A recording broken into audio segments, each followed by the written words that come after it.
किसे पसंद नहीं है, चाहे वो अमीर हो या गरीब। लेकिन गरीबों को पिज्जा मिलता कहाँ है। ऐसे ही विष्णु को पिज्जा खाने का बड़ा शौक था। उसने 18 साल की उम्र में पहली बार पिज्जा देखा था। विष्णु गांव का गरीब लड़का था और 18 साल की उम्र में पहली बार पढ़ाई करने के लिए गांव से शहर आया था। पहले तो शहर की स्पीड और रास्तों से उसे बड़ा डर लगने लगा। ये शहर के लोग इतनी जल्दी में क्यों रहते हैं? गाड़ियाँ कितनी तेजी से निकलती हैं यहाँ। हमेशा चौकन्ना रहना पड़ता है। यहाँ तो मेरे लिए जीना बड़ा मुश्किल हो जाएगा। वो गांव से ही अपनी ड्रेस लाया था, कुर्ता और पजामा।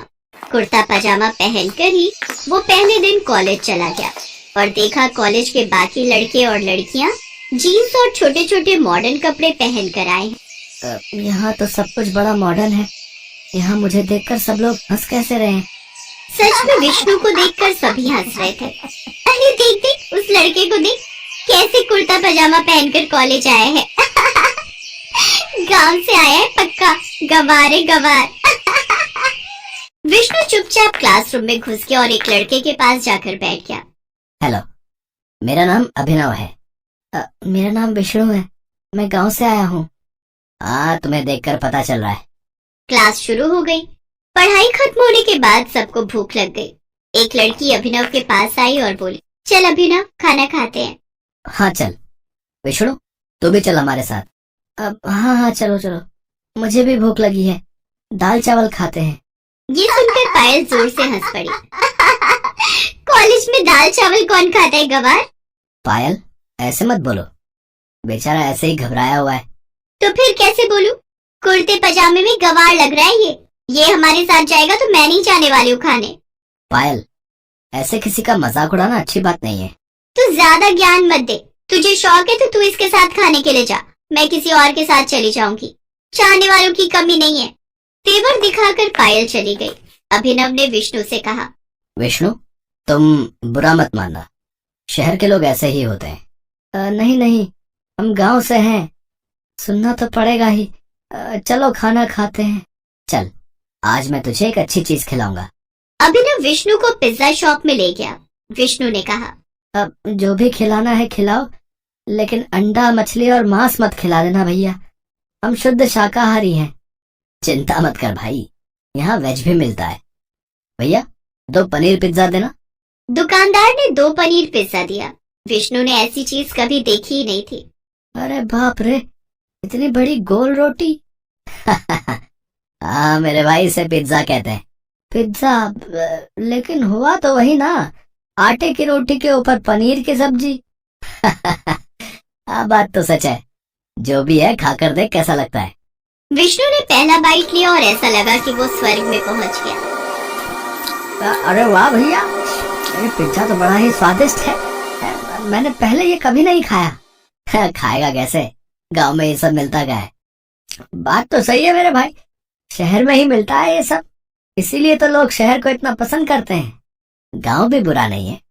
वैसे मेरा असली घर गांव में ही है, लेकिन मैं बचपन से शहर में ही रहता हूँ।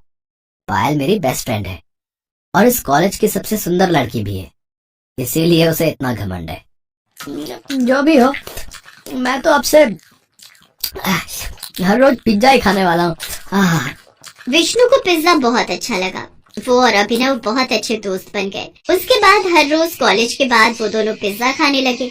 हर रोज तरह तरह के पिज्जा खाते खाते विष्णु पिज्जा का एक्सपर्ट बन गया।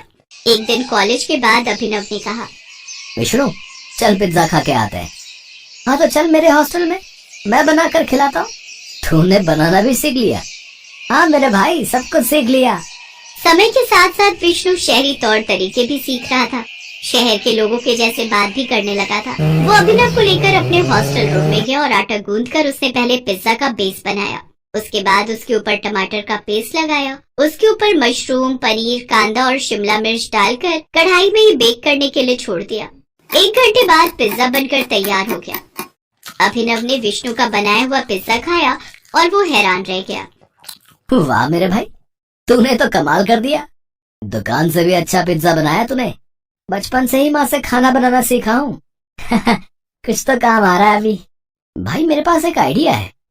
ये सब पढ़ाई वढ़ाई मेरी बस की बात नहीं है, मुझे बिजनेस करना है। कल कॉलेज में कल्चरल फेस्टिवल है, वहाँ हम दोनों पिज्जे का स्टॉल लगाते हैं, मस्त कमाई होगी। हाँ हाँ चल चल, मुझे कोई एतराज नहीं है। अगले दिन दोनों ने कॉलेज में पिज्जा का स्टॉल लगा दिया और धड़ाधड़ पिज्जा बिकने लगा। तभी वहाँ पायल आई। अरे वाह अभिनव, तू भी इस देहाती के साथ रह के देहाती बन गया, गरीबों की तरह स्टॉल लगाए है। कोई भी काम छोटा नहीं होता है पायल। पिज्जा बनाना कोई बड़ा काम भी नहीं है। पिज्जा बेचकर कितना ही कमा लोगे तुम दोनों, छोटे लोग छोटी सोच। अब विष्णु ने जवाब दिया। अरे ओ मैडम, क्या छोटा छोटा लगा रखा है, हैं? अरे देखना, मैं दुनिया का सबसे बड़ा पिज्जा बनाऊंगा। हाँ। दुनिया का सबसे बड़ा पिज्जा। अगर तुमने ये करके दिखाया तो मैं पूरे कॉलेज के सामने तुम्हारा पैर पकड़कर माफी मांग लूंगी। ठीक है, गांव का लड़का हूँ मैडम। हाँ, सरल हूँ लेकिन जिद्दी भी हूँ। अब देखो आगे आगे होता क्या है। हाँ। विष्णु और अभिनव रात को हॉस्टल आए। यार विष्णु, तूने चैलेंज तो कर दिया, लेकिन यहाँ दुनिया का सबसे बड़ा पिज्जा बनाएगा कैसे? यहाँ नहीं, अरे यहाँ लोगों का मन छोटा है यार। बड़ा काम करने के लिए हमें ऐसी जगह जाना होगा जहाँ लोगों का मन भी बड़ा हो। मेरा गांव। ये हुई ना बात। अगले दिन विष्णु अभिनव को लेकर अपने गांव चला गया और लोगों से सबसे बड़ा पिज्जा बनाने के बारे में कहा। गांव के लोग उसकी मदद करने के लिए एक ही बार में राजी हो गए और विष्णु ने काम शुरू कर दिया। गांव के लोग अपने अपने घर से आटे की बोरी लाने लगे, जिससे पिज्जा का बेस बना। लोगों ने अपनी अपनी गाय का दूध विष्णु को दिया, जिससे चीज बन गया। और सब्जियां तो गांव के खेतों में भरपूर थी। अभिनव ने अपने कॉन्टेक्ट से मीडिया वालों को बुला लिया था। मीडिया वाले गांव आकर दुनिया का सबसे बड़ा पिज्जा बनाने का काम देख रहे थे और टीवी पर लाइव टेलीकास्ट कर रहे थे। तो आप लोग देख रहे हैं एक गांव का सीधा साधा लड़का कैसे दुनिया का सबसे बड़ा पिज्जा बना रहा है। देखते रहिए हमारे साथ, ये पिज्जा बनकर तैयार होता है या नहीं। लगातार 7 दिन मेहनत करने के बाद दुनिया का सबसे बड़ा पिज्जा बनकर तैयार हो गया। गांव वाले खुशी से झूमने लगे और ये चीज टीवी पर टेलीकास्ट की गई। बड़े बड़े लोगों ने ये देखा और अभिनव के पास फोन आ गया। हेलो, तुम लोग अभी फेमस हो गए हो। तुम लोग हर गांव और शहर में हर मोड़ पर पिज्जा की दुकान खोल सकते हो। मैं इन्वेस्ट करने के लिए तैयार हूँ। अभिनव और विष्णु की खुशी आज 7वें आसमान पर थी। उन लोगों ने कुछ ही दिनों के अंदर हर गांव और शहर के हर कोने में पिज्जा की दुकान खोल दी। पैसे हो तो क्या कुछ नहीं हो सकता। 1 महीने के अंदर विष्णु और अभिनव करोड़पति बन गए। पायल ने सबके सामने पैर पकड़कर माफी मांगी। अभिनव और विष्णु बिजनेस पार्टनर बन गए और खुशी खुशी पिज्जा बेचकर जिंदगी बिताने लगे।